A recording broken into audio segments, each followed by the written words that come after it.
네, 감사합니다. 이 시간 우리 주시는 하나의 말씀은 로마서 1장 18절로 32절 말씀, 로마서 1장 18절로 32절 말씀, 시각성경 239면에서 240면에 있는 말씀이 되겠습니다. 아마 전무후무하게 제일 주일 본문이 긴 날이 될 것 같습니다. 이전에도 없었고 앞으로도 이렇게 긴 본문은 오지 않을 것 같습니다. 자, 네. 보통 제가 이제 본문을 짧게 잡는 편인데 오늘은 이럴 만한 이유가 있습니다. 예, 아마 설교 들어보시면 이런 이유가 있구나라고 깨달음이 있으실 거세요. 자, 로마서 1장 18절로 32절 말씀. 자, 우리 한 절씩 교독하신 후에 마지막 32절 말씀 한 목소리 합독하도록 하겠습니다. 로마서 1장 18절의 말씀 제가 먼저 읽도록 하겠습니다.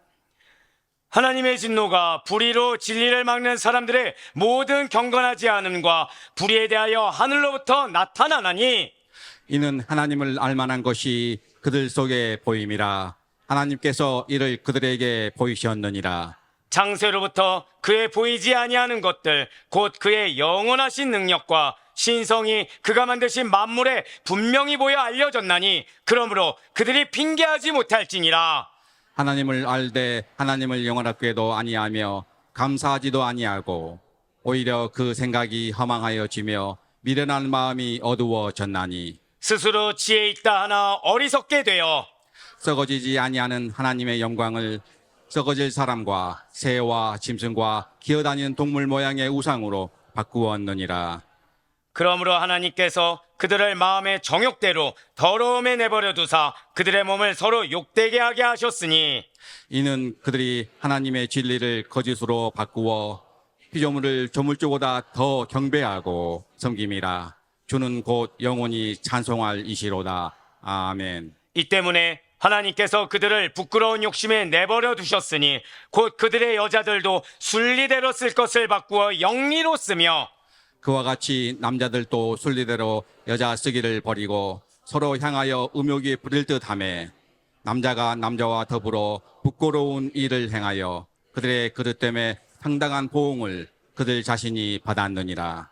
또한 그들이 마음에 하나님 두기를 싫어하며 하나님께서 그들을 그 상실한 마음대로 내버려 두사 합당하지 못한 일을 하게 하셨으니 곧 모든 불의, 죄악, 탐욕, 악의가 가득한 자요 시기, 살인, 분쟁, 사기, 악독이 가득한 자요 수군수군하는 자요 비방하는 자요 하나님께서 미워하시는 자요 능욕하는 자요 교만한 자요 자랑하는 자요 악을 도모하는 자요 부모를 거역하는 자요 우매한 자요 배약하는 자요 무정한 자요 무자비한 자라. 함께요.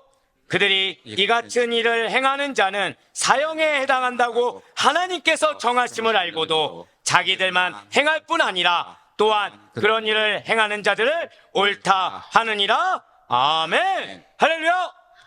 네, 주님께 사랑하시는 우리 모든 아대포의 교회 성도들을 주님으로 환영하고 축복합니다. 특별히 그 어느 때보다도 상반기에 주의 은혜에 감사해야 할 것만, 사실 감사보다도 마음에 걱정 있는 우리를 주님께서 알아주신다는 것을 믿는 믿음으로 그 가운데 나를 위로하시고 나를 경책하시며 나를 인도하시는 하나님의 뜻하심을 믿는 믿음으로 말미암아 이렇게 주일 예배에 나오신 우리 모든 성도님들 정말로 잘 나오시고 환영합니다. 자, 우리 앞에 있는 분한테 이렇게 인사하실게요. 하나님께서 당신을 사랑하십니다. 자, 우리 한 번 더 우리 인사하실 때 하나님 예수님께서 우리를 구원해 주셨습니다.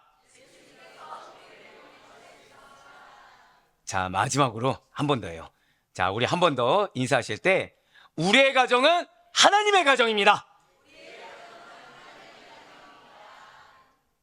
저는 뭐 아시는 분은 아시겠지만 이렇게 상반기를 마무리하면 항상 이제 기도하고 하반기를 준비하곤 합니다. 근데 이게 제일 감사했던 것 같아요. 여러분들이 너무나도 중요합니다. 왜요? 여러분들로 인해 여러분들의 가정은 하나님의 가정이요 하나님께 쓰임받는 가정이 됨을 반드시 믿으시길 바래요. 자, 그렇습니다. 우리 한번 선포하실게요. 내가 전도자입니다. 내가 축복의 도구입니다. 정말 우리 하반기를 시작하면서 그것을 잊지 마시길 바랍니다. 그렇습니다. 여러분과 저는 구원받은 그리스도인입니다. 예수 그리스도를 믿는 믿음으로 말미암아 우리는 구원을 받은 하나님의 백성이 된다는 거예요. 그럼 우리들은 너무나도 감사하게도 나 스스로가 나의 인생을 책임지며 살아가는 자들이 결코 아니라는 거예요. 당신의 백성을 사랑하시사 늘 도우시고 늘 인도하시며 늘 항상 함께 하시는 주님께서 우리의 아버지가 되어주십니다. 전적으로 타락한 우리였어요. 하지만 그런 우리로 하여금 죄된 상태로 살다가 죽도록 내버려 두지 않으셨다는 것이죠. 당신의 자녀에 합당하도록, 그것도 거룩한 그 정체성에 합당하게 살도록 지금 이 순간도 인도하고 도우고 계시는 사실을 반드시 믿으시길 바랍니다. 자, 우리 성도 여러분들, 바로 이거예요. 구원받은 자와 구원받지 않는 자의 가장 두드러진 특징이 무엇입니까? 한번 고백해 보실까요? 거룩함. 바로 거룩함이에요.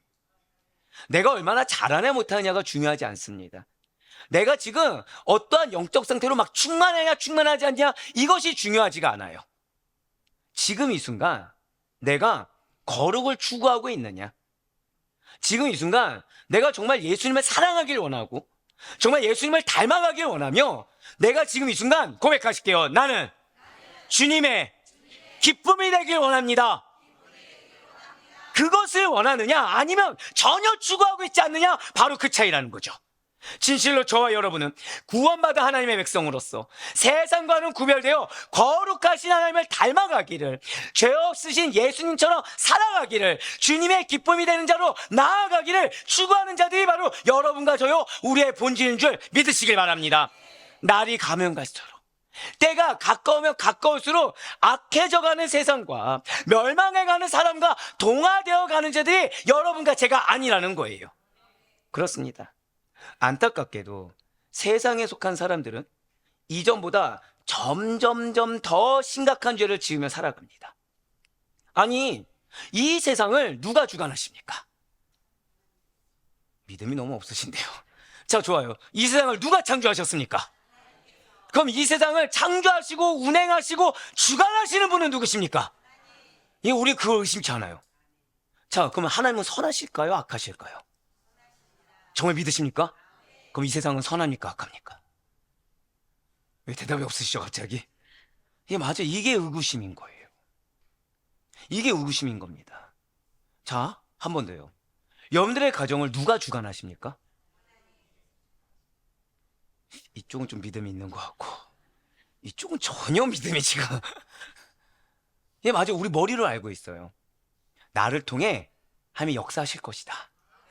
나를 통해 당신의 일을 이루실 것이다. 정말 하나님이 내 가정을 당신의 뜻 가운데 사용하실 것이다. 근데 문제는 나는 믿는데 내가 체감한 일주일은 하나님과 관계력이 없는 것 같아요. 내 눈에는 문제가 너무 보이는 거예요. 아니, 문제는커녕 지금 가능성조차 보이지 않는 거죠. 누가요? 내 자녀가 변화될 가능성, 내 배우자가 변화될 가능성. 나는 믿음대로 결단하고 나아갑니다. 도와줍니까? 방해를 합니까? 저만 방해받고 있군요. 네, 맞아요. 자꾸 뭐 발목을 잡는 것 같고 방해를 받는 것 같아요. 분명히 내 가정은 누구의 가정인데? 하나님의 가정인데 선하지가 않는 겁니다. 형통하지가 않는 거예요. 분명히 주님께서 보내신 주의 사역장이고 직장인데 쉴 틈 없이 일을 해도 끝이 없는 겁니다. 인정도 받지 못해요. 어려움이 계속 닥칩니다. 아이러니하게도 결단하고 나아가는데 하나님의 도우심은커녕 오히려 하나님이 없는 것 같은 거예요. 이 세상 하나님 주관하신다는 거 알고 있습니다. 그럼에도 불구하고 이 세상에 속하여 가는 삶은 점점 더 악해져 가고 있다는 거죠. 아니, 대체 왜 이렇게 하나님이 주관하신다고 하는데 문제만 발생하는 것입니까? 아니, 대체 왜 하나님이 주관하신다고 하는데 이 세상은 점점 더 악해져 가는 것입니까? 대체 왜 악해져 가는 것에 대해서 점점 더 무관객해져 가는 것입니까? 그것이 바로 버려진 세상의 징후라는 것입니다. 여러분들 고백하실게요. 문제가 발견된 것은 은혜입니다. 기회입니다. 바로 그거예요. 우리에게 하나님은 버려진 세상의 징후를 보게 하십니다. 그 가운데 감사한 것은 하나님은 여러분들만 구원하는 것을 원치 않으세요. 한번 더 고백하실까요? 나의 가족이 주님의 자녀입니다. 나로 인해 그렇게 쓰길 원하시는 거예요. 그래서 내 자녀가 뭐가 문제인지 보이는 겁니다. 그래서 내 배우자가 뭐가 연약한지가 보이는 겁니다. 그래서 내 부모님, 형제, 자매가 어떤 기도 제목이 필요한지가 보이는 거예요. 왜요? 나를 통해 그들이 고백하실까요? 나를 통해 반드시 예수를 만나게 됩니다. 그걸 원하신다는 거예요. 나를 통해 세상에 속한 나를 만나는 걸 원치 않으십니다. 나를 통해 세상에 속한 자들과 동일한 어떤 모습을 보는 걸 원치 않으시고, 문제를 하나님의 방법으로 해결하는 것을, 문제를 하나님의 역사로 말미암아 역전하는 은혜를 나를 통해 그들이 경험하길 원하신다는 거예요. 한 번 더 고백하실까요? 나는 주님께서 택하여 주셨습니다. 그렇게 보내심을 받았어요. 그래서 우리에게 문제를 보게 하십니다. 그래서 우리에게 그것이 가만 내버려 두면 버려진 세상의 징후와 동일하다는 걸 알게 하십니다. 그래서 내 가정을 버려두지 아니하셨어요. 그 증거가 무엇이라고요? 우리 한 번 더 고백하실게요. 나의 가정을 포기하지 않으셨습니다. 나의 가정을 버려두지 않으셨습니다. 그 증거가 뭐라고요? 문제를 발견하게 하신 거예요. 뭐가 어려운지 발견하게 하셨어요. 왜요? 그냥 내버려두고 보내면 안 되거든요. 그래서 기도하게 하십니다. 그래서 십자가 지게 하십니다. 그래서 인내하게 하시고, 그래서 눈물을 흘리게 하십니다. 왜요? 그걸 통해 역사하세요. 한 번 더 고백하실까요? 나는 포기하지 않습니다. 나는 굳건히 믿겠습니다. 그게 필요한 거예요. 그렇습니다. 진실로 하나님께서는 거룩한 하나님을 추구하지 않고 사는 자들을 내버려 두십니다. 유기하세요. 즉, 뭐가 문제인지 모르게 합니다. 즉, 나아갈 방향을 모르게 하십니다. 그냥 지금 잘 살고 있는 줄 착각하게 해요. 문제가 없는 줄 착각하게 합니다. 지금 그거대로 형통한 줄 착각하게 하는 거예요. 자, 우리 한번 솔직하게 고백해 봅시다. 나의 가정은 아니요. 지금 그 고백이 아니고요. 예, 너무 순적하신데요. 예, 너무 좋습니다. 이 말씀을 준비한 보람이 있네요. 네. 자, 제가 너무 컸군요. 예, 나의 가정은 지금 내가 기도하고 있는 문제가 있다. 한번 손 들어 보실까요? 자, 누가 지금 제가 볼까요? 하나님 보실까요? 하나님 보시겠죠. 자, 지금 솔직히 지금 절반 정도 드렸거든요. 그럼 나머지 절반은 문제가 없습니까? 안 든 분이 많습니다라고 얘기 아니에요. 네네. 예, 맞아요. 우린 기도 제목이 있습니다. 질문이 잘못될 수도 있겠네요. 예, 문제가 아니죠. 우리는 기도 제목이 있어요. 왜 기도하게 하셨다고요? 유기하지 않았기 때문이에요. 쓰시기 위함입니다. 목사님, 지금 내 남편이 믿지 않습니다. 목사님, 지금 내 배우자, 내 자녀가 믿지 않습니다. 내 아내가 믿지 않습니다. 중요하지 않다니까요. 중요한 거는 약속을 누구에게 주셨어요? 나에게 주셨어요. 왜 주셨어요? 한 번 더 고백하실게요. 나를 통해 반드시 역사하십니다. 그래서 주신 거예요. 하나님께서는 유기하십니다. 거룩을 추구하지 않는 자들, 말씀을 경홀히 여기는 자들, 하나님을 믿지 않는 자들, 믿는다고 하면서 자기 소견에 옳은 대로 사는 자들을 내버려 두십니다. 그럼으로써 당신의 진노를 드러내시는 거예요. 자, 방금 뭐라 말씀드렸습니까? 내버려 둠으로써 진노를 드러내시는 거예요. 우리는 보통 내 가정에 어려움이 있으면 하나님 뭔가 나에게 화나셨나? 우리 가정에 진노하셨나? 생각하십니다. 아니에요. 진노하셨으면 내버려 두십니다.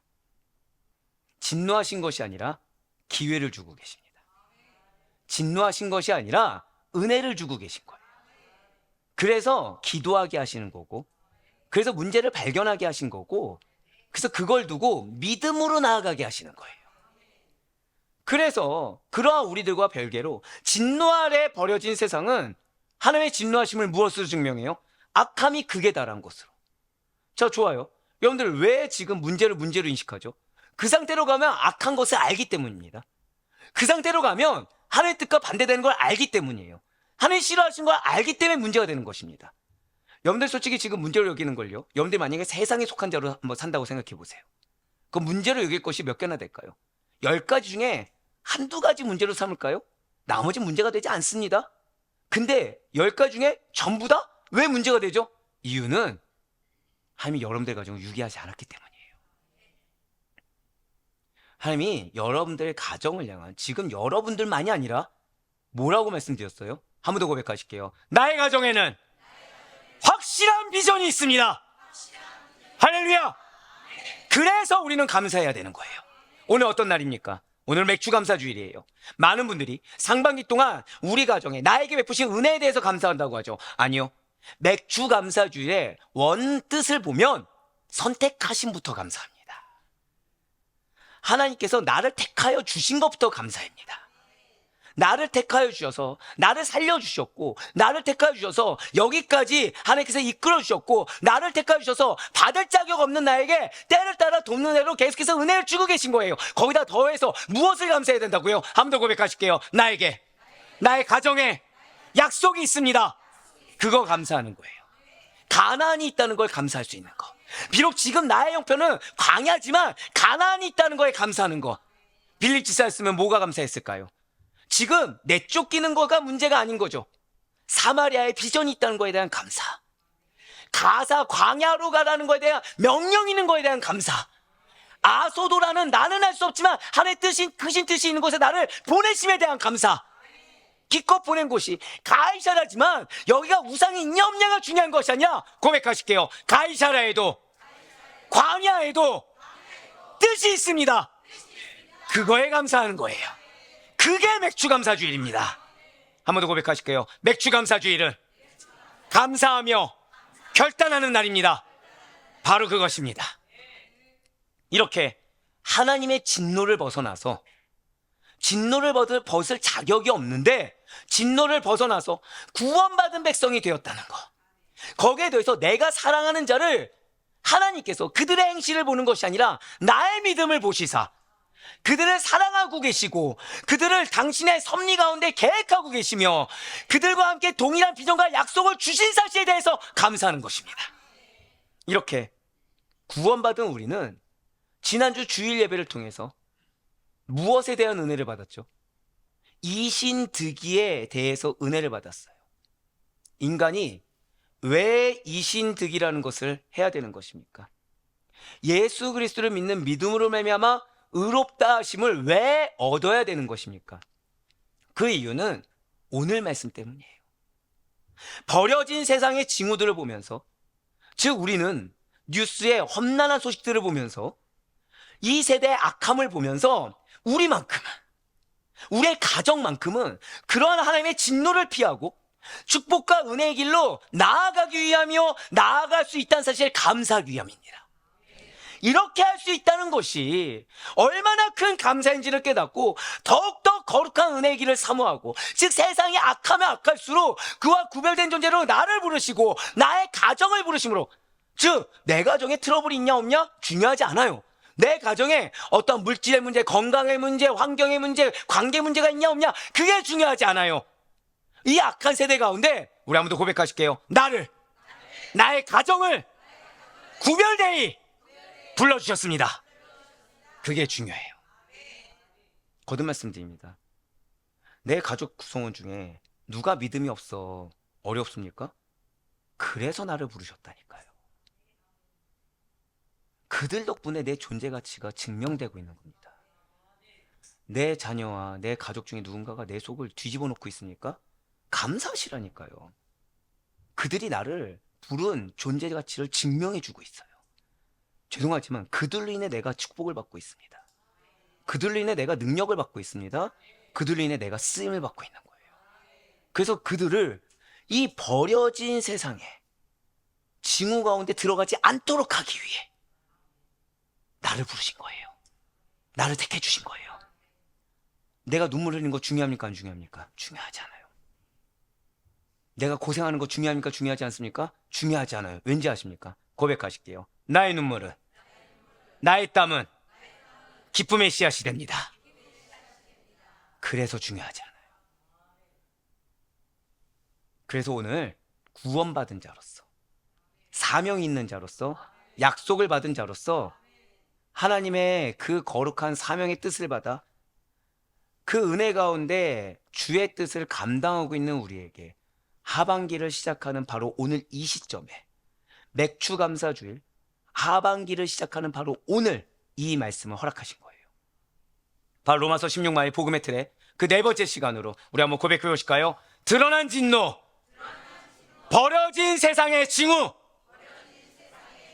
이 제목에 로마서 1장 18절부터 32절까지의 말씀을 통해서 우리 주님께서는 하나님의 진노 아래 버려진 세상이 어떠한 죄악을 드러내는지에 대해서 깨닫고 그것이 아닌 것에 대해서 감사하기를 원하시고 계십니다. 그리고 저와 여러분이 그런 악한 세상과는 달리 우리의 가정이 이러한 버려지고 유기당한 악한 세상과는 달리 하나님과 바른 관계를 맺어감으로써 구원받은 자의 합당한 삶을 살아가기를, 그 뜻하심에 합당한 열매를 맺기를 원하시고 계시다는 거예요. 먼저 로마서 1장 18절의 말씀 우리 함께 보도록 하시겠습니다. 하나님의 진노가 불의로 진리를 막는 사람들의 모든 경건하지 않음과 불의에 대하여 하늘로부터 나타나나니. 아멘. 진실로 하나님께서는 창조세계에 하나님 당신을 알 수 있는 수많은 자취들을 계시해 놓으셨어요. 그것이 바로 지금 본문에서 녹색으로 표현해서 말하고 있는 진리인 것입니다. 자, 진리가 무엇입니까? 많은 분들이 그냥 진리하면 예수 그리스도 말씀 하고 끝내버립니다. 그것에 대한 무게를 생각하지 않고 그냥 간단하게 얘기한다는 거죠. 하지만 진리는 단순히 그렇게 말 한마디로 끝낼 수 있는 가벼운 것이 아닙니다. 진리는 하나님을 경외하며 신앙하고 경배하는 삶이 바른 삶이라는 거, 반드시 행해야 될 삶이라는 것을 알게 하는 지식입니다. 이러한 진리를 아는 자들은 하나님을 당연히 예배할 수밖에 없어요. 이러한 진리를 믿고 따르는 자들은 당연히 하나님의 말씀만을 따라 살아갈 수밖에 없다는 거죠. 왜 이겠습니까? 그 진리라는 것이 진리를 따르는 자들의 합당한 삶이 무엇인지를 알게 하고 그 의롭고 바른 길을 제시해주며 그 진리를 고백하실게요. 나를 통해. 맞아요. 여러분들을 통해, 정확히는 이 땅 가운데 여러분들이 살면서 실천하여 여러분을 통해 증거할 수 있도록 도와주기 때문이라는 거예요. 맞습니다. 여러분들의 가정 구성원은 여러분 통해 진리를 만나게 될 것입니다. 여러분 통해 진리 대신 예수 그리스도를 만나게 될 거예요. 왜요? 그렇게 도와주시기 때문이에요. 우리가 할 것은 포기하지 않는 겁니다. 소망을 놓치지 않는 겁니다. 여러분들 가운데는 오래된 묵은 기도가 있는 분들이 계세요. 근데 이게 내 배우자든 자녀든 5년, 10년이 지나면 기도가 어떻게 되죠? 형식이 됩니다. 말로는 구원받았으면 좋겠다고 하지만 이미 내 머릿속에 인식이 바뀌었습니까? 안 바뀌었습니까? 고집센 자로 바뀌었습니다. 말만 꺼내도 트러블을 일으킬 만한 요소가 있는 걸로 머리 박혔습니다. 그걸 버려야 돼요. 우리는 이미 다 알고 있죠. 기도의 무게를 왜 쌓게 하십니까? 그만큼 크게 쓰시기 위함이에요. 여기만 믿음이 있네요. 자, 내가 당한 게 중요합니까? 내 배우자가 크게 쓰임받는 게 중요합니까? 뒤에 나오는 말씀을 들으면 지금 두세 명만 대답한 게 후회되실 텐데요. 자, 내가 상처받는 걸 인정받는 게 중요합니까? 내 자녀와 배우자가 크게 쓰임받는 게 중요합니까? 감사합니다. 그러셔야 돼요. 그걸 놓쳐서는 안 됩니다. 정확히는 고백하실게요. 나의 가족에게 소망을 믿어야 합니다. 소망을 가져야 되고 그 소망을 믿어야 됩니다. 그렇습니다. 저와 여러분을 포함해서 전적 타락한 모든 인간은 오직 하나님만을 예배하며 나 자신을 그 하나의 뜻 가운데 거룩한 산 제물로 드리는 삶을 사는 것이 당연한 삶인 자들입니다. 즉 내가 상처받았다. 감사하시라니까요. 내가 인내하고 있다. 감사하시라니까요. 왜요? 나는 지금 쓰임받고 있는 겁니다. 자, 직장에서 힘들면 서러워서 눈물 납니까? 안 납니까? 눈물 날 수 있죠. 근데 그 눈물 누가 알아줍니까? 아무도 안 알아줍니다. 근데 여기서 내가 직장 가운데 복음을 증거하기 위해서 피해를 내가 감수하고 있어요. 그 흘리는 눈물을 누가 알아주십니까? 하나님이 알아주시죠. 즉 여러분들이 소망만 놓치지 않는다고 한다면, 여러분들이 믿음만 놓치지 않는다고 한다면 여러분들이 가정 가운데 그 믿음으로 구원으로 흘리는 눈물은 헛되지 않다는 거예요. 우리 고백하실게요. 나의 눈물은, 나의 땀은 헛되지 않습니다. 바로 그거예요. 만약에 이렇게 오직 하나님만을 예배하며 나 자신을 거룩한 산 제물로 드리는 삶을 살지 않는 자들이 있다고 한다면 그들은 불의함으로 진리를 막고 있기 때문에 하나님의 진노를 피할 방법이 없다는 거예요. 그렇습니다. 모든 진리를 여러분들을 돕고 여러분들의 삶 가운데 역사하며 하나님을 증명하는 그 진리를 무엇이 막고 있는 것입니까? 다른 것이 아니에요. 불의함입니다. 불의한 자들이 막고 있다는 거예요. 그들은 하나님을 상실한 채로 불의하게 살아갑니다. 그렇게 죄를 짓는 자들의 경건하지 아니한 모든 부도덕함이 진리를 막고 있다는 거죠. 반드시 기억하시길 바랍니다. 불의한 자들이 부도덕하게 사는 것을 그만두지 못하고 의로움이 아니라 불의로 충만한 삶을 살아가게 된다는 거예요. 그러다가 끝내는 최후의 심판의 때 완전하게 나타나 하나님의 진노를 피할 수 없게 된다는 사실을 절대 잊지 마시길 바랍니다. 사랑하는 성도 여러분들, 무엇이 진리이고 무엇이 불의인지 아는 거, 무엇이 문제이고 무엇이 정답인지 아는 거, 무엇이 은혜이고 무엇이 심판인지 아는 것이 은혜요 감사한 사실을 절대 놓치지 마시길 바랍니다. 또한 알았다고 끝나는 것이 아니에요. 하나님 여러분들에게 왜 알게 하신다고요? 불의함을 버리고 진리의 인도함을 받아 의롭게 살 수 있도록 하기 위해 여러분들만이 아니라 여러분들을 통해 여러분들의 아내, 여러분들의 남편, 여러분들의 자녀들, 부모님들, 형제자매 모두 다 의롭게 살 수 있도록 여러분들을 초청하신 것, 그것이 더 큰 은혜라는 사실을 잊지 마시길 바라요.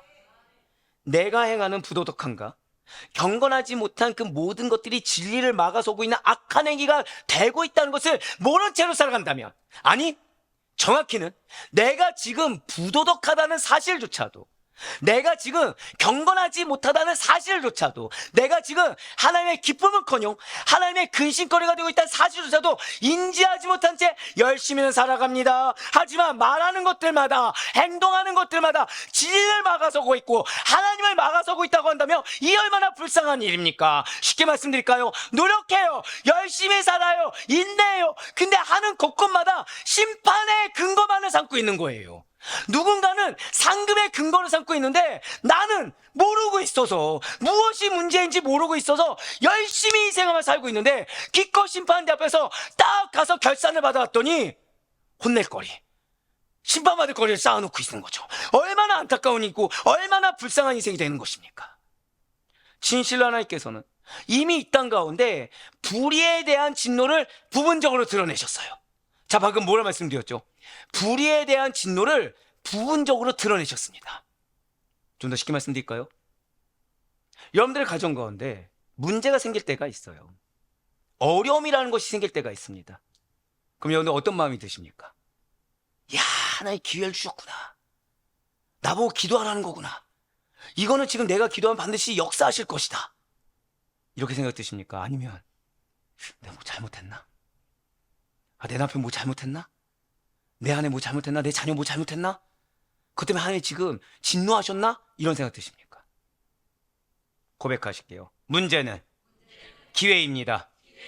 문제는 은혜입니다. 왜요? 이미 이 땅에 불의에 대한 진노를 부분적으로 드러내셨어요. 그래서 그것을 우리로 하여금 발견케 하시는 겁니다. 왜요? 진노받지 말라고. 그러한 상태로 남아있게 하지 말라고. 누구를 통해서? 나를 통해서. 나를 통해서 그 가운데 처해있지 말라고. 나를 통해서 그 길로 가지 못하게 나로 하여금 막아서라고. 한 번 더 고백하실까요? 내가 축복의 도구입니다. 예, 맞아요. 그 뜻이 무엇이냐? 내가 기도하면 갑자기 자녀 마음이 바뀌어서 확 하나님을 만나고 갑자기 인생이 180도 변해서 역전을 하고, 이게 아닙니다. 이게 아니에요. 나로 인해 하나님을 만나는 겁니다. 나로 인해 예수를 만나는 겁니다. 나로 인해 그들이 구원받게 되는 거예요. 그래서 그들의 눈이 믿음의 눈으로 바뀌는 겁니다. 문제였던 걸 발견하지 못했고 이전에 나의 삶이 뭐가 문제인지 알아서 적극적으로 의를 행하는 삶, 적극적으로 진리를 행한 삶으로 그들이 바뀌는 겁니다. 그러니 지금 내 눈에 보여지는 문제라는 것이 얼마나 큰 기회입니까? 지금 내 눈에 드러나는 우리 가정의 어려움이라는 것이 얼마나 큰 은혜입니까? 왜요? 하나님이 지금 나에게 기회를 주고 계세요. 나에게 진리를 증명할 기회를 주고 계신 겁니다. 그래서 여러분들의 입술은 빌립과 같이 말씀이어야 돼요. 왜요? 이 길을 걷는 자에게 무엇을 주셨다고 하셨습니까? 고백하실게요. 나에게 이미 성령 충만을 주셨습니다. 나에게 이미 말씀 충만을 주셨습니다. 맞아요.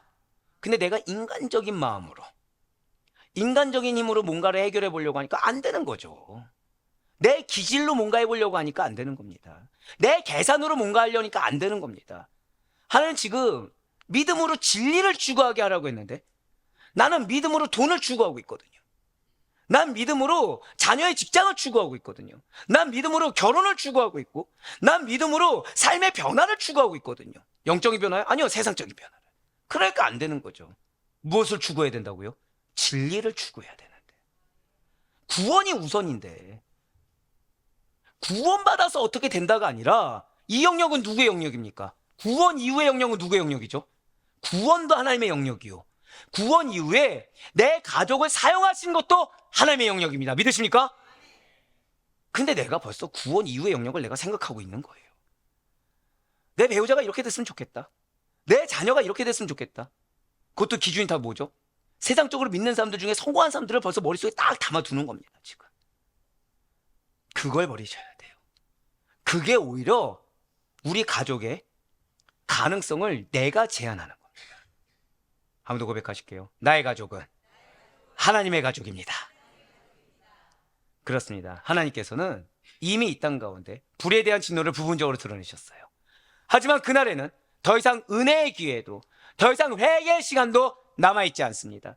결국엔 그들은 자신이 선택한 죄악의 일을 끝까지 고집함으로, 끝까지 그 자존심을 내려놓지 못함으로 말미암아 스스로 하나님의 심판을 자초하고 말아버리게 된다는 거예요. 분명 하나님께서는 이미 하나님을 알만한 것들을 자연세계에 사람들의 그 양심을 통해 알도록 계시해 놓으셨습니다. 그렇기 때문에 우리들은 하나님을 몰라서 또는 무엇이 하나님의 뜻인지 몰라서 죄를 지었다, 악하게 했다, 그렇게 행했다라고 핑계댈 수가 없다는 거예요. 그렇기 때문에 사도 바울이 이렇게 지금 선포하고 있는 것입니다. 오늘 본문이 로마서 1장 19절부터 20절까지의 말씀 보도록 하실게요. 이는 하나님을 알만한 것이 그들 속에 보임이라 하나님께서 이를 그들에게 보이셨느니라. 창세로부터 그의 보이지 아니하는 것들 곧 그의 영원하신 능력과 신성이 그가 만드신 만물에 분명히 보여 알려졌나니 그러므로 그들이 핑계하지 못할지니라. 아멘. 지금 로마서 1장 19절과 20절에 나온 붉은색으로 표현된 부분 한번 보시길 바래요. 19절에 하나님을 알만한 것이 그들 속에 보임이라와 20절에 그가 만드신 만물에 분명히 보여 알려졌나니 이 두 부분은 하나님께서 절대 고백하실까요? 일반 계시를 통해 불변하는 진리를 나타내 주셨음을 증거하고 있는 구절입니다. 자, 방금 우리가 읽었던 일반 계시, 선포했던 일반 계시가 무엇입니까? 일반 계시는 사람 안에 있는 내면적 계시와, 제가 항상 드리는 말씀이 있죠. 여러분들이 말씀을 들었을 때 거북한 거예요. 막 찔리는 겁니다. 부담감이 있는 거예요. 자, 이것은 은혜라고 했습니까? 저주라고 했습니까? 은혜죠. 왜요? 그게 바로 하나님께서 여러분들 마음 가운데 계시해 주시는 겁니다. 내면적 계시와 자연에 있는 외부적 계시, 즉 사람 안에 있는 내면적 계시와 자연에 있는 외부적 계시가 일반 계시입니다. 하나님께서는 이 말씀이라는 특별 계시가 아닌 일반 계시를 통해서도 하나님 자신을 알 수 있도록 하신다는 거죠. 그렇습니다. 여러분들 안에 있는 선한 양심을 통해서도 하나님을 알만하도록 하셨습니다. 여러분들이 차에 타든 대구로 돌아가시든 직장으로 가든 사업장으로 가든 그 가는 곳곳마다 있는 만들어주신 자연 만물을 통해서도 하나님을 알만하도록 하셨다는 거예요. 즉 여러분들이 눈을 들어 하늘이 아니어도 옆에 있는 분들 보세요. 한번 옆에 있는 분들 보세요. 하나님 보이십니까? 안 보이십니까? 아직 멀었습니다. 아직 멀었어요, 우리는. 옆에 있는 분들 얼굴을 통해서도 뭘 볼 수 있다고요? 하나님을 알 수 있다는 거예요. 여기만 알 수 있고 여긴 숙제가 많은데 그렇습니다. 진실로 하나님께서는 당신이 지으신 자연 만물과 우리 안에 있는 이 선한 양심과 같은 일반 계시를 통해 하나님을 찾아 발견하도록 은혜를 베풀어 주고 계세요. 그러니 여러분들 가정에 어떤 문제를 통해서 하나님을 볼 수 있을까요, 없을까요? 있다는 거예요. 지금 내가 지금 문제가 생겼을 때 내가 하나님을 못 봤습니다. 이거 누구 문제입니까? 문제를 일으킨 자녀 문제입니까? 내 속을 썩이는 배우자 문제입니까? 아니요. 내가 하나님을 못 보고 있는 거예요. 내가 내 가정의 역사하시는 하나님을 못 보고 있는 겁니다. 정확히 말씀드릴까요? 그 영혼 가운데 주시는 하나님을 못 보고 있는 겁니다. 이유는 왜요? 교회 안 나온다고. 이유는 왜요? 내 마음은 어려움을 줬다고. 이유는 왜요? 지금 사고 친 지 오래됐다고. 아니에요. 한번 더 고백하실게요. 문제를 통해 하나님을 봐야 합니다. 그렇습니다. 이렇게 알만하게 해주셨음에도 불구하고 하나님을 거역한다. 이것은 결코 하나님의 책임이 아닙니다. 누군가의 책임이나 환경 탓도 아닙니다. 불의한 자들이 하나님을 대적하고 예수를 믿지 않기로 한 책임은 그들 스스로에게 있다는 거예요. 결코 하나님을 탓해서는 안 된다는 거죠. 세상 사람들은 내가 잘 안 풀리고 내가 잘 안 되면 조상 탓, 환경 탓, 가족 탓, 친구 탓, 탓을 하지만 하나님께서는 모든 사람들에게 그것이 문제가 되었든 축복이 되었든 기회가 되었든 은혜와 저주가 되었든 공평하게 하나님을 알 수 있도록 일반 계시를 통해 자신을 드러내 보여주셨기 때문에 결코 하나님을 탓하고 핑계대서는 안 된다는 거죠. 나는 하나님 탓한 적이 없는데요. 아니요. 그분께서 계획하시고 하나님께서 인도하시는 나를 둘러싼 환경과 내가 속해 있는 가정, 직장과 붙여주신 사람을 탓하면서 핑계대서도 안 된다는 거예요. 반드시 잊지 마시길 바라요. 남 탓하는 사람은 무슨 일이 있어도 하늘이 두 쪽 나는 일이 있어도 계속 그 틀 안에서 벗어날 수가 없습니다. 우리 입술은 핑계 입술이 아니에요. 우리의 입술은 믿음의 입술입니다. 우리의 입술은 원망의 입술이 아니에요. 우리의 입술은 감사의 입술입니다.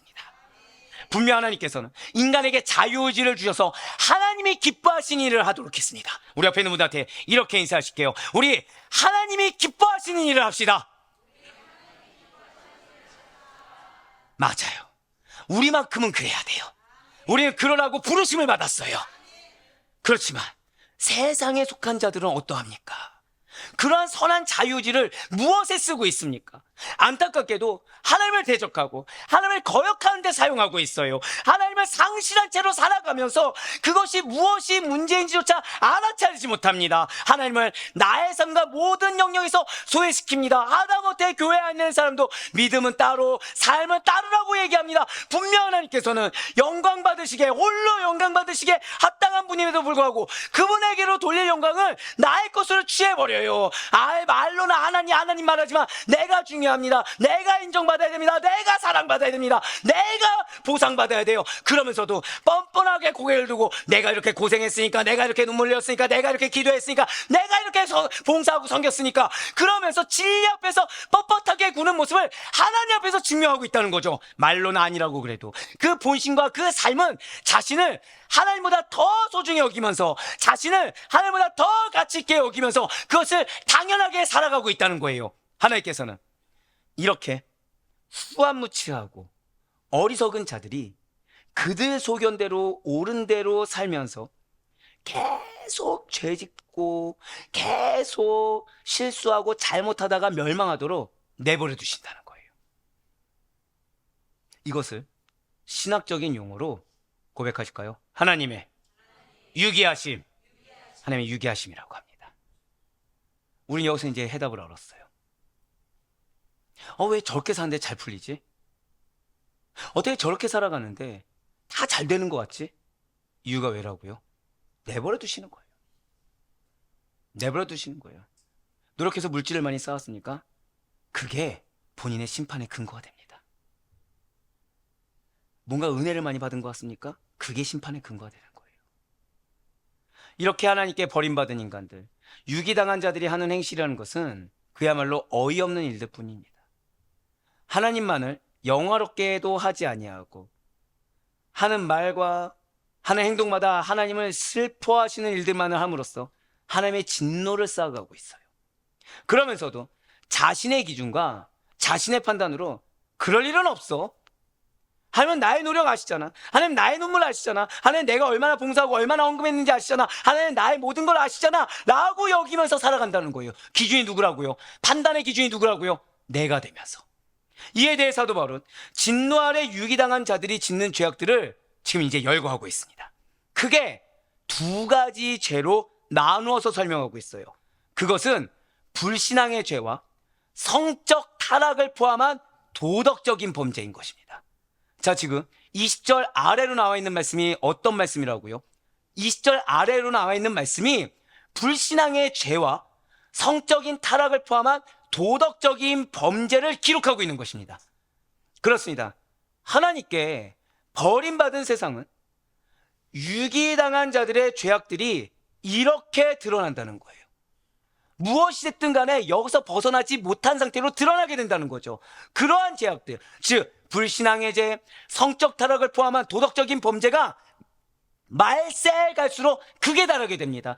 하나님께 버림받은 자들은 하나님의 진노를 쌓아가다가 결국에는 최후의 날 심판을 받아 진노의 대상이 얻게 될 결말인 그 멸망과 저주를 별다른 대응 없이 순순히 맞이하게 될 거예요. 사도 바울은 지금 이러한 신앙성을 너무나 잘 알고 있습니다. 그렇기 때문에 유기당한 자들의 죄악의 실상을 이렇게 간단 명료하지만 심각하게 두 가지로 가감없이 성경에 기록함으로 말미암아 인간이 고백하실게요. 이신득이 반드시 믿음으로 의롭게 되어야 될 그 필요성에 대해서 더욱더 극적으로 더욱더 간절하게 설득을 이어가고 있다는 거예요. 왜요? 우리가 이신득이를 은혜를 받아야 되고, 왜요? 우리의 가족이 반드시 그 은혜를 받아야 이 죄악에서 벗어날 수가 있다는 거죠. 이렇게 진노 아래 유기당한 자들의 죄악, 이 두 가지 중에 그 첫 번째는 로마서 1장 21절부터 23절까지의 말씀에 기록된 불신앙의 죄인 것입니다. 로마서 1장 21절부터 23절까지 말씀 이어서 보도록 하실게요. 하나님을 알되 하나님을 영화롭게도 아니하며 감사하지도 아니하고 오히려 그 생각이 허망하여지며 미련한 마음이 어두워졌나니 스스로 지혜 있다 하나 어리석게 되어 썩어지지 아니하는 하나님의 영광을 썩어질 사람과 새와 짐승과 기어다니는 동물 모양의 우상으로 바꾸었느니라. 아멘. 이러한 불신앙의 죄는 인간이 지을 수 있는 가장 심각한 죄입니다. 불신앙의 죄는 인간이 지을 수 있는 그 모든 죄에서 근원이 되는 죄가 이 불신앙의 죄예요. 여기서 미리 말씀드리지만 나는 예수님 믿으니까 불신앙의 죄는 없겠지라고 함부로 판단 지어서도 안 됩니다. 유기당한 인간이 하나님을 대적함으로 제일 먼저 짓는 죄는 마땅히 경배받아야 하나님의 자리에 우상을 넣어 섬기는 우상 숭배의 죄라는 거죠. 우린 이미 신명기 말씀을 통해서 우상의 첫 번째가 무엇인지 알고 있어요. 우상의 첫 번째가 무엇이죠? 사랑. 그 사람의 정점이 누구였죠? 나입니다. 자, 우리는 모두 다 알고 있죠. 우리 마음의 중심에 누가 계셔야 됩니까? 성령님이요? 하나님이 계셔야 돼요. 자, 우리의 가장 우선은 누구에게 있습니까? 하나님께 있습니다. 근데 하나님보다 내가 중요해져요. 점점 내 직성이 풀리기 원합니다. 내 자존심이 상하면 안 돼요. 내가 어느 정도 인정받아야 됩니다. 내가 어느 정도 사랑을 받아야 됩니다. 내가 기도한 만큼 희생한 만큼 어느 정도 결과물이 있어야 됩니다. 나도 모르는 사이에 내가 우상이 되고 있어요. 우상을 숭배하는 종교적 타락이 모든 죄악의 시작이 된다는 거예요. 뿌리 깊은 죄의 근원을 파헤쳐 들어가 보면 사실상 종교적인 타락이 들어있습니다. 우리의 타락의 시작이 누구라고요? 나요, 나. 나를 너무 사랑하는 거. 내 뜻대로 하길 원하는 거. 내 계획대로 되길 원하는 거. 내가 원하는 대로 하길 원하는 거. 비교 대상은 누구죠? 하나님의 약속이 아닙니다. 남이에요. 감사할 수 있는 대상과 비교도 하지 않습니다.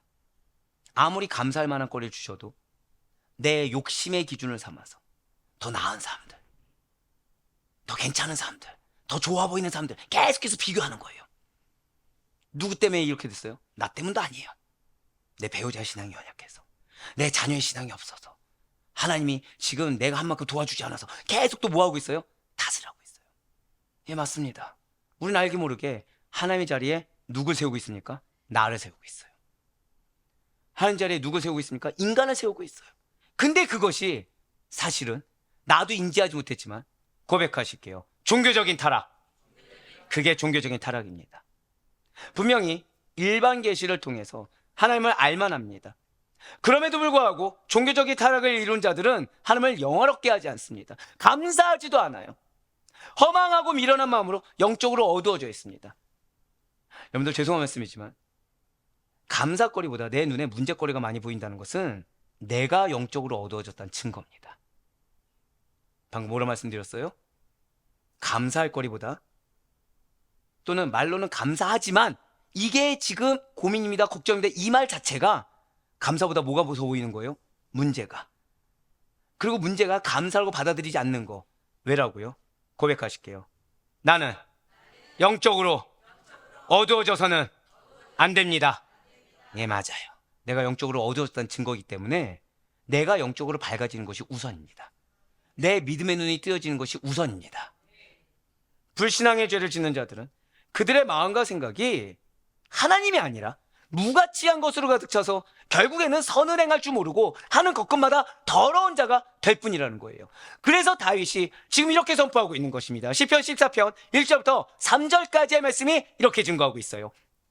어리석은 자는 그의 마음에 이르기를 하나님이 없다 하는도다. 그들은 부패하고 그 행실이 가증하니 선을 행하는 자가 없도다. 여호와께서 하늘에서 인생을 구워 살피사 지각이 있어 하나님을 찾는 자가 있는가 보려 하신즉 다 치우쳐 함께 더러운 자가 되고 선을 행하는 자가 없으니 하나도 없도다. 아멘. 지금 3절에 붉은색 표현된 물을 보시기 바라요. 선을 행하는 자가 없으니 하나도 없도다. 이것이 유기당한 자들에 대한 성경의 평가입니다. 그러니 지금 내 눈에 문제를 보는 것이 얼마나 감사합니까? 내 눈에 기도 제목이 뭔지를 명확히 아는 것이 얼마나 감사합니까? 왜요? 최소한 그 기도 제목을 가지고 내가 슬픔의 눈물을 흘리고 있다? 선이 돼요. 근데 그것이 문제인지도 모르고 그냥 인본주의적으로, 세속주의적으로 계속해서 흘러가면서 다른 사람도 그렇게 사니까 이거 외엔 답이 없어 하고 가는 자들은 선을 행한다고 여기지만 선이 하나도 없다는 거예요. 무엇 하나 선한 것이 전혀 없는 자들이 바로 유기당한 자들의 행실의 결론인 것입니다. 이렇게 유기당한 자들과는 달리 여러분과 제가 믿는 예수님께서는 탁월한 지혜와 거룩하심으로 모든 사람을 놀라게 하셨습니다. 자, 뭘로 놀라게 하셨다고요? 고백하실게요. 지혜와 거룩하심. 여러분들의 가족이 변화되길 원하십니까? 여러분들이 지혜로워야 합니다. 여러분들 가족이 변화되길 원하십니까? 정말 그들이 놀라길 원하세요? 그럼 여러분들이 거룩해지셔야 돼요. 왜요? 예수님께서 바로 그것으로 놀라게 하셨어요. 성경은 예수님께서 어린 시절 성전에서 율법학자들과 종교 지도자 사이에 앉아서 질문하고 답하실 때 듣는 이들이 모두 그분의 지혜와 명철함, 원어로 보면 거룩한 명철함입니다. 그 거룩한 명철함에 크게 놀랐다라고 증언하고 있어요. 또한 예수님께서는 정식으로 랍비 교육을 받으신 적이 없죠. 그럼에도 불구하고 성전에서 가르치실 때 이 유대 종교 지도자를 쫓아 이 사람이 배우지 아니하였거늘 어떻게 그를 아느냐라며 그분의 높은 지식과 깊은 그 권위에 감탄했어요. 예수님의 이 탁월한 지혜는 단순한 인간적인 지식이 아닙니다. 그 사람들을 이겨먹고자, 그래서 내 뜻대로 이끌고자 하는 인간적인 욕심이 들어간 것도 아니에요. 고백하실게요. 하나님을 온전히 믿고 순종하는 삶에서 비롯된 신적 지혜, 그것이 여러분들에게 이미 허락되었어요. 우리가 할 것은 앞에 있는 배우자의 말을 꺾고 내 뜻대로 하겠다, 이 의지가 아니라 내 자녀를 정신 차려서 이 길로 끌고 있다 라는 나의 의지가 아니라 내가 먼저 하나님을 온전히 믿고 그 가운데 하나님의 말씀을 믿는 믿음으로 순종하는 삶에서 비롯된 신적 지혜의 언어가 우리의 입수 되길 간절히 소망합니다. 진실로 이러한 예수님 안에는 지혜와 지식의 모든 부하가 감추어져 있어요. 왜냐하면 예수님이야말로 하나님의 지혜 그 자체가 되기 때문인 것입니다. 진실로 예수님께서는 하나님을 온전히 경외하시고 하나님의 뜻에 완벽하게 순종하셨기 때문에 그분의 말씀, 그분의 삶에는 세상의 그 어떠한 지혜로도 감히 흉내낼 수 없는 권위와 탁월함이 드러나셨어요. 이 약속이 여러분들 것임을 믿으시기 바랍니다.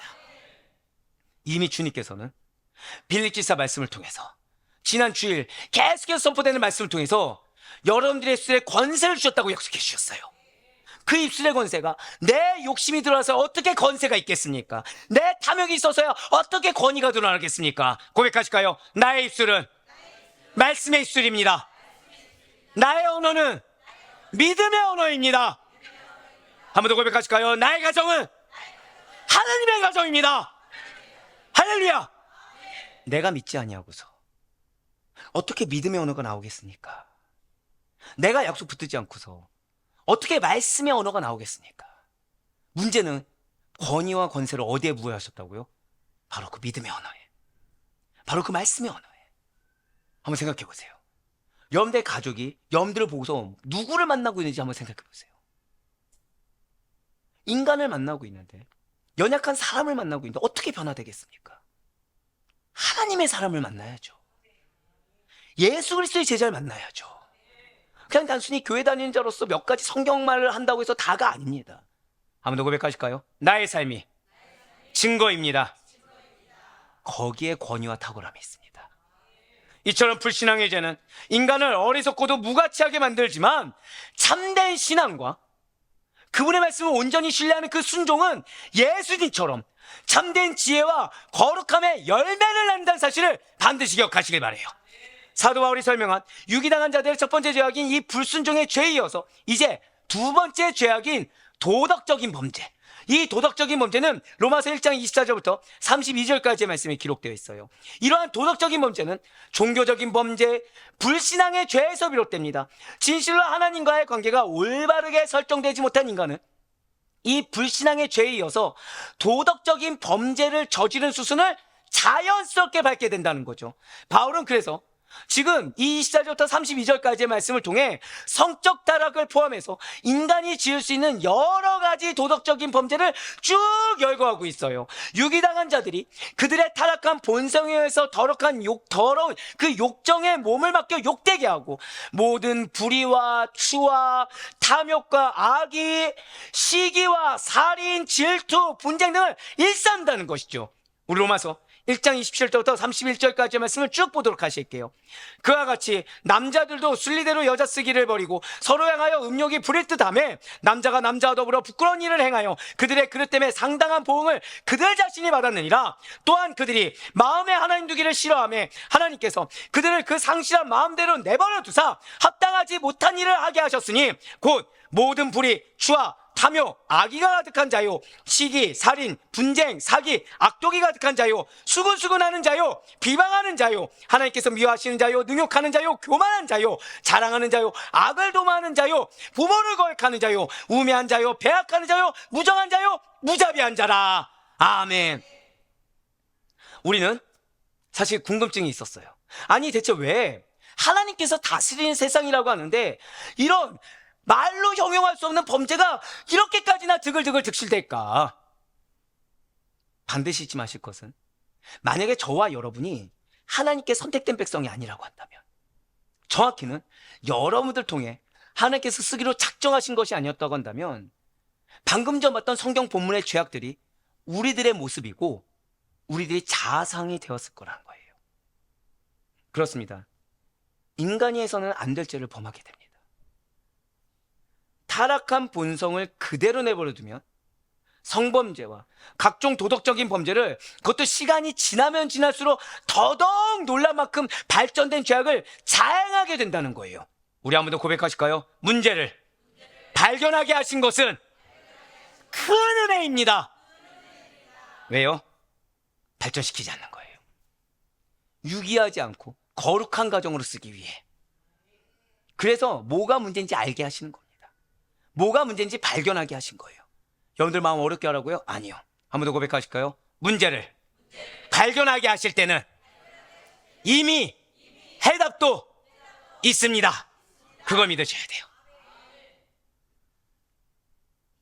특히 도덕적인 범죄 중에 우리는 지금 마지막 부분에 언급된 무정한 자, 무자비한 자에 대해서 반드시 생각해 봐야 됩니다.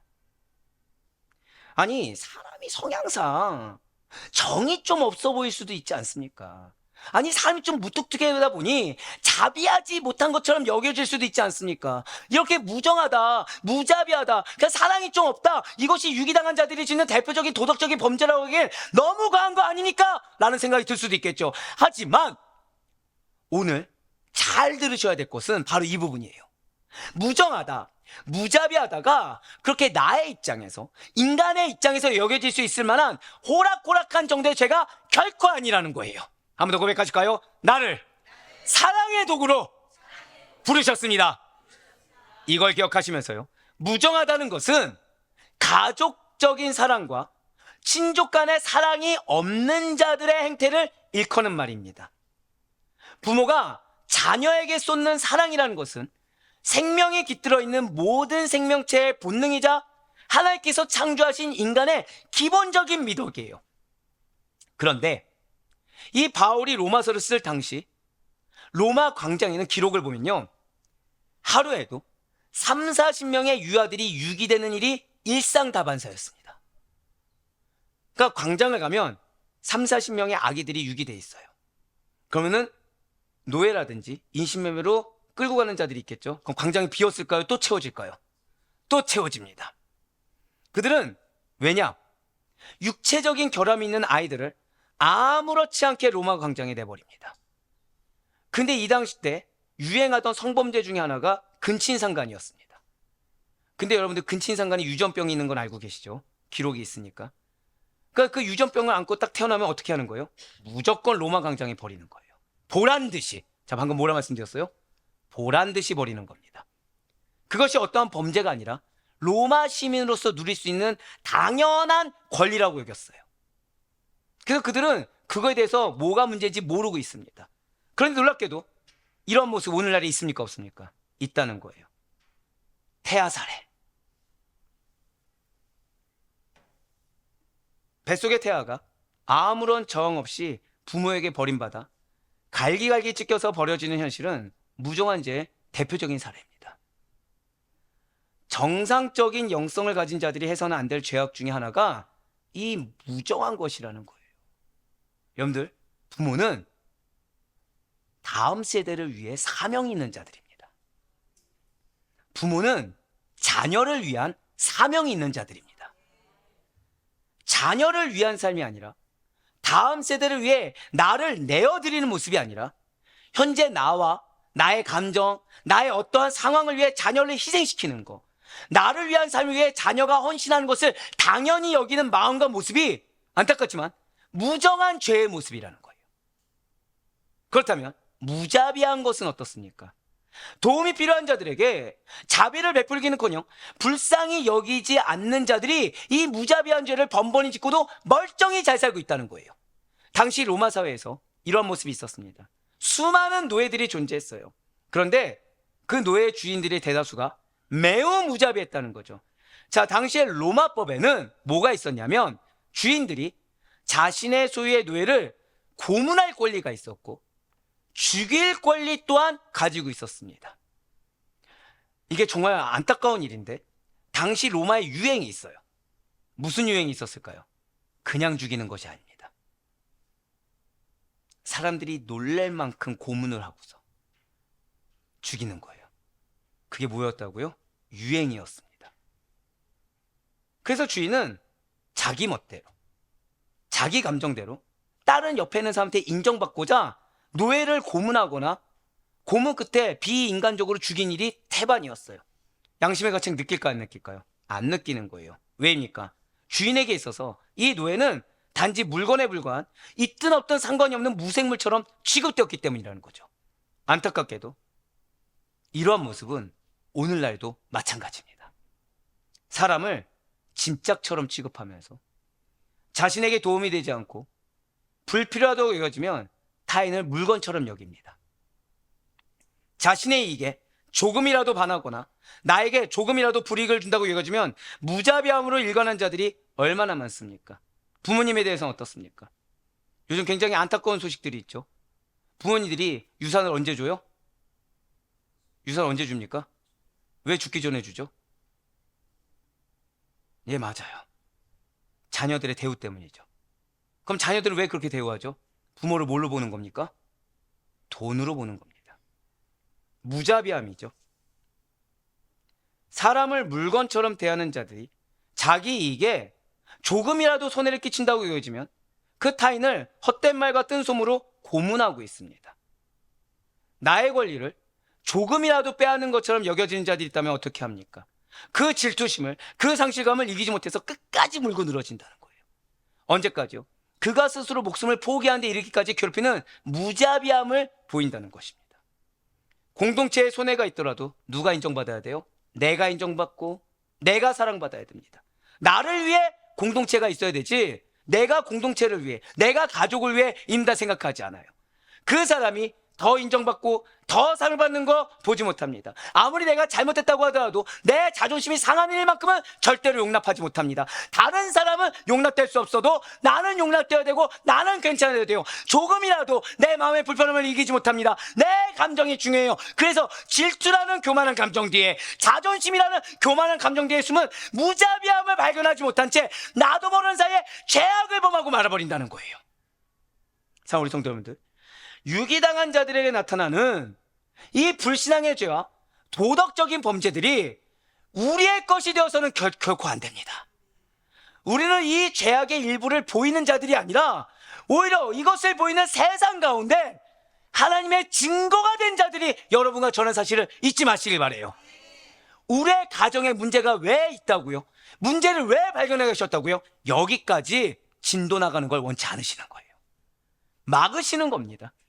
이 무자비하고 무정한 세대 가운데 정말 참된 가정이 무엇인지 본인 고백하실게요. 나의 가정이 주님의 증거입니다. 그렇게 되길 원하신다는 거예요. 죄의 삭은 사망입니다. 하나님의 진노 아래 유기당한 자들의 결국은 사망입니다. 영원한 형벌을 받아 저주와 멸망의 길만이 예비되어 있고, 그들의 행하는 곳곳마다 자신이 유기당한 자다, 자신이 멸망당한 자다라고 증명할 뿐입니다. 설마 아니겠지. 하나님께서 나의 모든 걸 아시니까 나에게 은혜 주실 거야, 내 기준, 내 판단으로 착각해서는 안 돼요. 또한 유기당한 자들은 이 땅에서 살면서 하나님과 영적으로 분리되는 영적 사망 상태로 살아가고 있어요. 그러니 그들의 어떠함이 부러워서도 안 되고 그들의 어떠함이 기준되어서도 안 되는 것입니다. 영적인 생명력이 없이 죽음의 그림자 속에서 헤매는 자들이 하는 행동이라는 것은 하나같이 하나님이 기뻐하지 않는 일을만 선택하게 된다는 거예요. 그래서 사도 바울이 굉장히 처절하게 이렇게 선포하고 있습니다. 왜요? 로마 교회인들만큼은. 왜요? 이 말씀을 보는 여러분과 저만큼은 이렇게 되어서는 안 되기 때문이라는 거죠. 우리 다 같이 오늘 보면 로마서 1장 32절 말씀을 다 같이 읽겠습니다. 시작! 그들이 이 같은 일을 행하는 자는 사형에 해당한다고 하나님께서 정하심을 알고도 자기들만 행할 뿐 아니라 또한 그런 일을 행하는 자들을 옳다 하느니라. 아멘. 고백하실게요. 나는 죄악을 끊는 자입니다. 왜 이 선포를 하게 했을까요? 유기당한 자들은 옆에 있는 사람들을 전염시킵니다. 물들인다는 거예요. 우리에겐 선한 영향력이 있습니다. 믿으십니까? 그들은 반드시 악한 영향력을 발휘한다는 거예요. 그들의 상관없는 말 한마디가 나비 효과가 됩니다.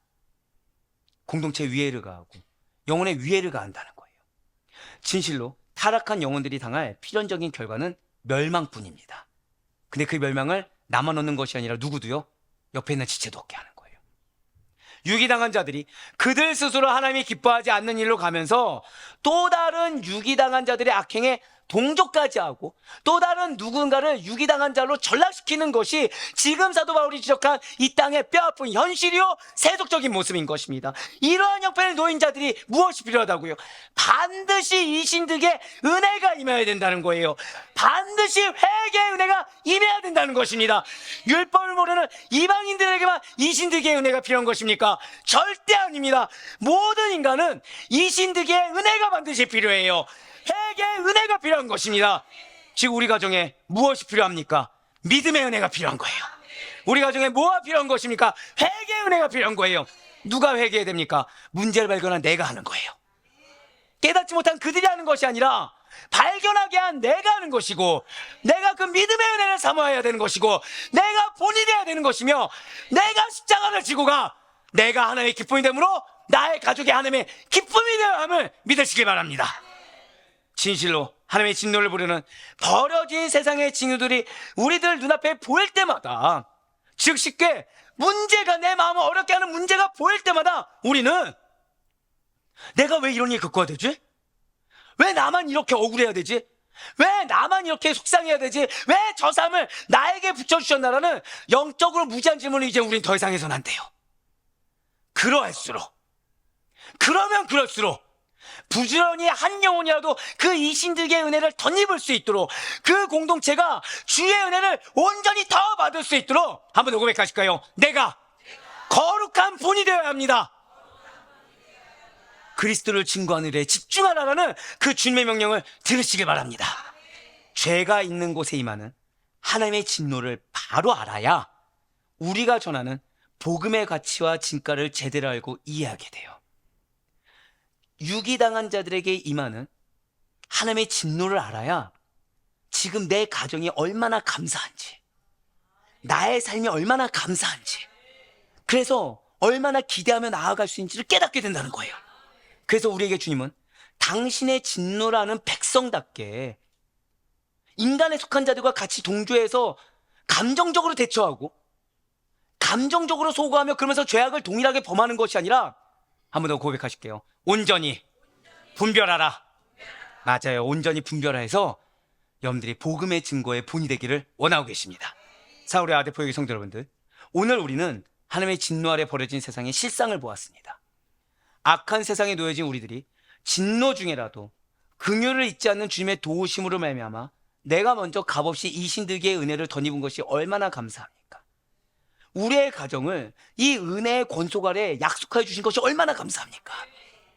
우리로 하여금 분별하도록 성령님을 내려주시사 말씀을 충만하게 주셔서 권세와 능력으로 주의 사명을 행할 수 있음이 얼마나 귀하고 감사한 것입니까?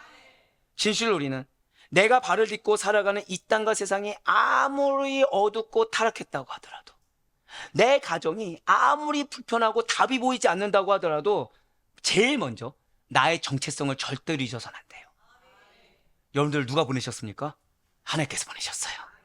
그럼 누가 함께 하십니까? 하나님이 함께 하십니다. 누가 역사하십니까? 내가 아니라 하나님이 역사하십니다.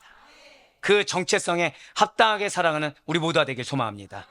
그래서 우리는 하나님의 자녀로 부름받은 존재임을 잊지 말고, 세상의 죄악이 우리를 삼키지 못하도록, 세상의 죄악이 내가 사랑하는 우리의 가족을 삼키지 못하도록 날마다 말씀과 성령 안에서, 자 마지막으로 절대 고백하실게요. 나 자신을 먼저 돌아봐야 합니다. 그걸 잊지 마시길 바래요. 오직 믿음으로 의롭다 하심을 먼저 얻은 자에 합당하게 거룩함을 힘써 지키고, 이 은혜의 복음을 아직 알지 못하는 내 사랑하는 가족과 이웃, 이 땅의 모든 영혼들에게 담대히 전할 수 있는 증거자 된 여러분과 제가 되길 간절히 소망합니다. 진실로 우리는 동조하는 자가 아니에요. 동조되어서 같이 감정적으로 죄악을 범하는 자가 아니고, 동조되어서 같이 감정적으로 다른 이들을 실족하게 하는 자가 아니라, 나로 말미암아 영혼이 변화되고 나로 말미암아 공동체가 변화되도록 부름받은 이미 은혜를 덧입은 하나님의 백성입니다. 그러나 우리의 삶은 하나님의 진노가 아니라 구원의 은혜에 복음의 빛을 드러낸 통로로 쓰임받도록 부르심을 받았어요. 그러니 바랄 없기는 흔들리는 이 세상 속에서, 흔들리는 것처럼 보이는 이 가정 가운데 끝까지 믿음으로 승리하셔서 한 영혼이라도 더 주님께로 인도할 수 있는 속한 공동체를 나의 온전한 그 믿음으로 말미암아 변화시키는 거룩한 사명자, 축복된 전도자로 살아가는 증거가 되기를 간절히 소망합니다.